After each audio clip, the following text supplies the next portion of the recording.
Hello વિદ્યાર્થી મિત્રો, બીકે science ઇન્સ્ટિટ્યૂટમાં આપ સૌનું ફરી એકવાર હાર્દિક સ્વાગત છે। તો બેટા થોડા સમયથી વિડીયો બંધ હતા, બરાબર, અમુક પર્સનલ રીઝનના કારણે હવે આપણા વિડીયો ફરીથી રેગ્યુલર તમને મળવાના છે। તો આપણે જે ધોરણ 10 નું એસિડ બેઝ અને ક્ષાર જે પ્રકરણ ચાલુ હતું એમાં આજે આપણે વાત કરવાના છે। નવો ટોપિક છે હાઇડ્રોજન ધરાવતા તમામ સંયોજન એસિડિક છે, ઉદાહરણ આપી સમજાવો।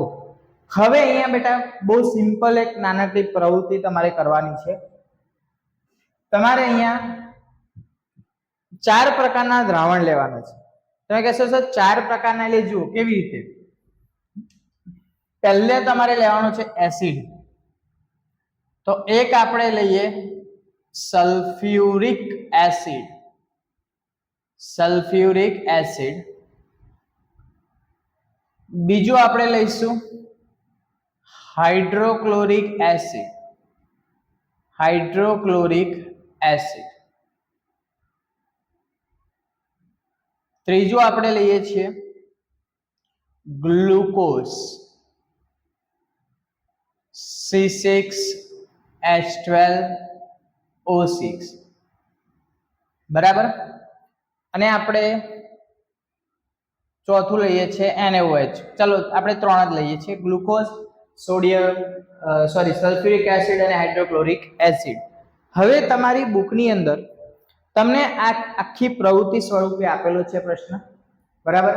એમાં એવું કીધું છે કે સૌપ્રથમ sulphuric acid, hydrochloric acid, glucose અને એક બેઝ પદાર્થ, આ ચારે 100 ml ના બીકરમાં લો। હું અહીંયા તમને બેટા ખાલી પોઈન્ટ સ્થિત સમજાવીશ, બરાબર, કારણ કે અહીંયા હું પ્રવૃત્તિ આપણે દોરીને તમને બતાવીશ, બરાબર છે, બહુ જ સિમ્પલ છે।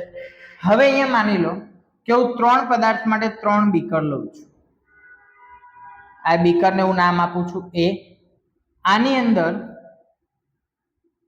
હું ભરું છું sulphuric acid H2SO4, sulphuric acid, બરાબર। અહીંયા હું એમાં 2 ધ્રુવો જોડું છું। આને હું કહી દઉં છું એનોડ, જે ધન ધ્રુવ હોય। આને હું કહી દઉં છું કેથોડ, જે ઋણ ધ્રુવ હોય। હવે અહીંયા એક બેટરી જોડું છું, બરાબર। અહીંયા એક નાનકડો બલ્બ જોડું છું અને અહીંયા આ રીતે ધ્રુવપાસ। હવે સમજો ખાસ એ જ રીતે ચલો સલ્ફ્યુરિક એસિડ છે, બરાબર, એટલે કે એસિડનું, એટલે હું એક જ બીકર અહીંયા દોરીશ। એના પછી હું ગ્લુકોઝનું દ્રાવણ લઉં છું। ચલો ગ્લુકોઝનું દ્રાવણ લઉં છું, સમજો બેટા, બસ આટલા એક્સપેરિમેન્ટમાં તો તમને ઇઝીલી આવડી જશે। ગ્લુકોઝનું દ્રાવણ લઉં છું, એમાં પણ સેમ હું 2 ધ્રુવ ઊભા રાખું છું અને એમની સાથે એક બેટરી અને એક બલ્બ જોડું છું, બરાબર। હવે અહીંયા સમજો, હવે થશે શું? ચલો આને પણ હું એનોડ કહી દઉં છું, એનોડ એટલે ધન ધ્રુવ, અને આને હું કેથોડ કહું છું, કેથોડ એટલે ઋણ ધ્રુવ, બરાબર। હવે અહીંયા સમજો, અહીંયા મેં સલ્ફ્યુરિક એસિડ લીધો છે, અહીંયા મેં ગ્લુકોઝ લીધો છે, બરાબર।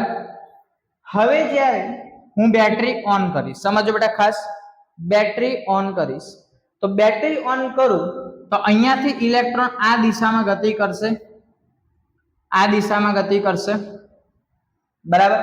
અને ઇલેક્ટ્રોન ગતિ કરી અને H2 છે 2H+ અને SO4 - 2 માં શું પામશે?